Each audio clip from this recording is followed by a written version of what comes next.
how to fix the unknown player error in League of Legends.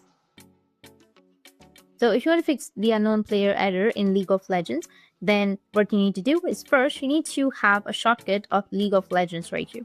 Once you find a shortcut, you need to right click on the shortcut. You'll get all of these options. For example, this is League of Legends. We will set Steam as an example. So right click on it and then go with the properties option. Click on properties. Once you click on properties, you'll get this kind of interface, right? And now you need to go with the compatibility section. Under compatibility, now I want you to look for the section which is run this program as an admin.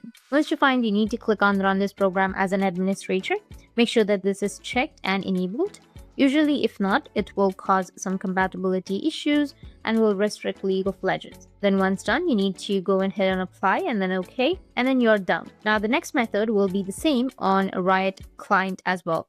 You need to right click on it, go with properties, and then go with the compatibility section and click on run this program as an administrator. Then click on OK and apply. The next thing would be to open up your start menu, and then you need to search for CMD, go with command prompt, right click on it, and then go and run as administrator. Click on yes, and here you just need simply type in a command, which is ipconfig space / flush DNS, and then hit the enter. This will flush your DNS servers, and once done, you need to close the window and restart your device. That's it, and if you have any questions, feel free to comment below. Thanks for watching.